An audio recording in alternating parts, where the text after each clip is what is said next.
Douglas, it's great getting a chance to see you, my friend. How have you been doing? Because, we didn't get a chance to talk for a little while. Usually I like talking to you on Canada Day, but things had changed up with, things that have been going on in the world and figured this would be a good time to get a chance to talk to you because, of course, with new music and the fact and how much you love this country and how you love to represent it through music and the person that you are. But how have you been dealing with the last year and a half, my friend, with COVID? Oh, it has been tough. It's been tough on family. It's been tough on friends. And well, we've lost a lot of musicians in the last year and a half as well. My gosh, Charlie Pride, member of ZZ Top and Prine, and my God, the list is extensive. And now we know even some family members, extended family members that we've lost to COVID. It's just if it hasn't touched people yet, they have to at least know some of the people that have passed on. I mean, I've had to miss family and funerals, because of the restrictions on numbers, and I've lost some very close friends and couldn't even attend their funeral. It's heartbreaking. It definitely is. It definitely is. And what I was just talking about before too, you are the Canadian Troubadour. We know you from that name and how much you love this country. How have you been viewing how things have changed and how people are viewing this country? And because of things that have gone on, how does it affect you in your views and how you represent also? Well, I think the country has come together better than I expected. And it's really great to see. I mean, as things have started to open up, I mean, people are so appreciative of friends and family and even neighbors. There's so many heartwarming stories across Canada, people helping people. I know we've had restrictions in place, but my God, I've been so lucky with my music. I mean, this is the second studio album that I've produced during the pandemic. And in fact, my producer, Brian Hebert, we joked about it. He said, well, if we could manage to put out two studio albums during a pandemic, maybe there's a possibility that we could put out one during the apocalypse. How did you do that? How were you able to get a chance to record new music, especially knowing that things were opening, things were closing? I mean, you never knew what was going to happen if you were allowed in studios or not. And thank goodness for Yeah. technology like this. Well, the technology helped. I mean, we couldn't have done it without the technology, but my album is 100% live musicians. There's no technical MIDI tracks or synth tracks. And so when you're dealing with live music, it all has to be recorded somewhere. Mhm. So, of course, we had to be in studio, out of studio, in private studios, and then electronically send, the components together. And then we had lockdowns where we couldn't even get in the studio for months. We were just, honestly, we were lucky on the timing of some of these lockdowns because we managed to get most everything recorded in 1 day sessions for the scratch tracks, and then we managed to get back in to do the final track, and then we had to wait 3 months to get the harmonies in. So just stroke of luck on the timings, but we did manage to get this new album completed, and we were hoping to have it out a month before Canada Day, but we can't all get what we wish for, and I was still happy to get it out at the end of July. And And of course, Canada Day was canceled this year as well, so that's 2 years in a row. I said it's been tough times. Now, folks have just heard me call you the Canadian Troubadour. For folks who don't know, how did you come to that nickname? Well, I actually got inspired in the music because of Stompin' Tom Connors, and Stompin' Tom said that we needed someone else to, you know, raise up some music for the country, and I like bits and pieces of his music, and I when I heard him say that, I said, well, heck, I could do that.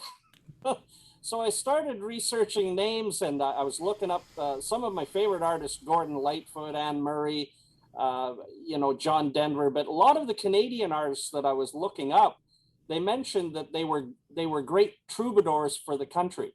And I said, geez, I like that name. So I wondered if anybody was using it. So I did my research and did my homework, and you know, they were talking about a lot of. I mean, I could name you probably 20 different people they mentioned were great troubadours for Canada, but nobody was calling themselves the Canadian Troubadour. So I said, well, it's not taken, so I'm taking it. There you go. It went to the right man. That's for sure. I got you got the Canadian cowboy hat on. I've seen some outfits. What would you say if I could use the term your most outrageous Canadian troubadour outfit? What would it be? What the what that I've seen? No, that you wear. Oh, that I wear. Yeah. Well, I'm wearing it.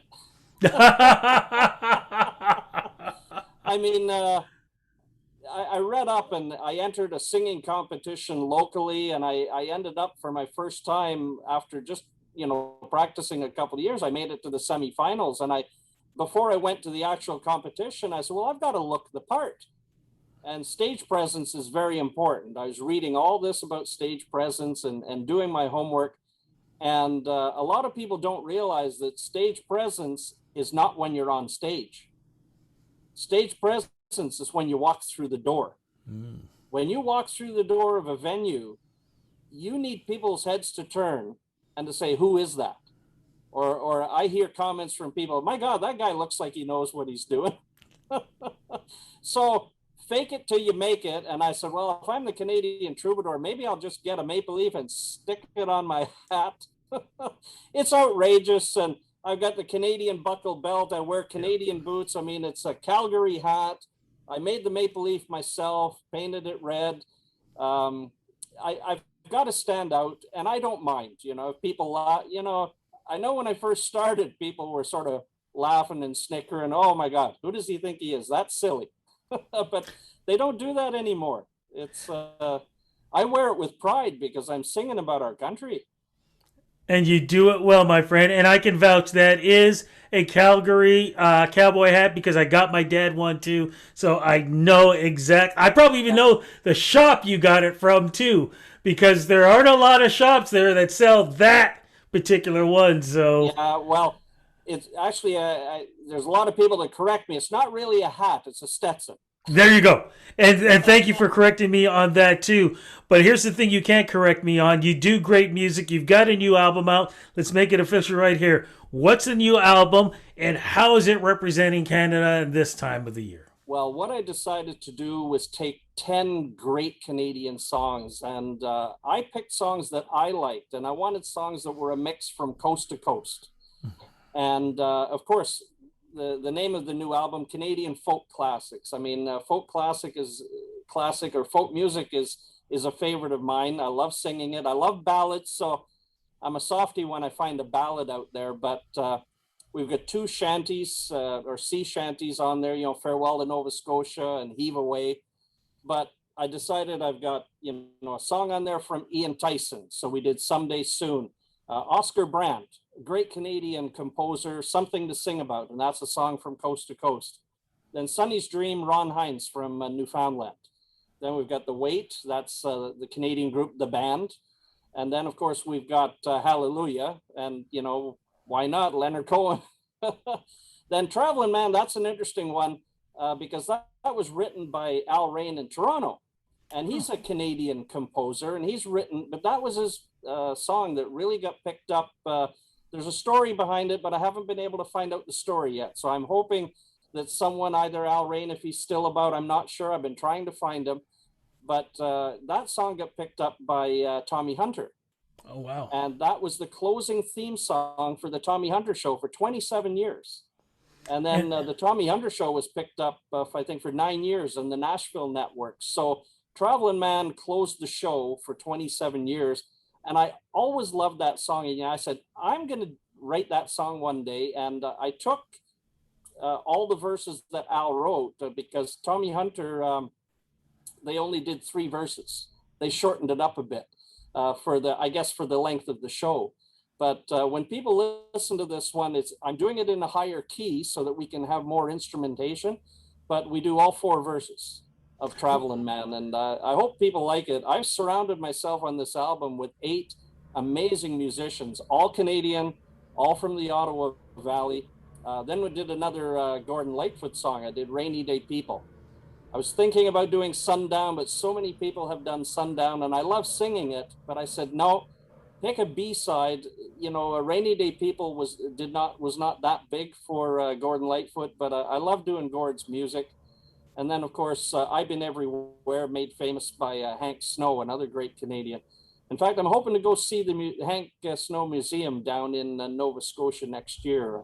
I'm looking forward to getting down there now that things are opening up. Definitely. And, I want to point out, I want folks, the younger folks who are watching this whole interview on Rudy Blair Entertainment Media, rudyblairmedia.com. If you don't know who Tommy Hunter is go on YouTube, research him. It was a staple point on the weekends to watch in Canada from coast to coast. It was an amazing show, and I did once have a chance to interview him. So Nice. just an icon. With such a great collection of songs, how difficult was it for you to condense those songs from one album, knowing that there are so many great classic songs, Canadian songs out there? Oh, honestly, it was really hard. It took me 4 or 5 months to actually make up my mind of which ones to include. But I wanted the album to be upbeat, happy, um, to really just to bring some great spirit back to some 10 great Canadian songs. But it is hard. I have a feeling I'm going to have to do another album or two of more Canadian tunes. That's what I was going to ask you. Is there going to be a part two to this? I think so. I'm already working on some stuff. So people have asked me to do some songs that I think are a bit harder, but they tell me, Doug, you can do it. You can blow it out of the park. And I said, serious? And they said, no. A lot of I think some people have some real good faith in me. We all do, absolutely.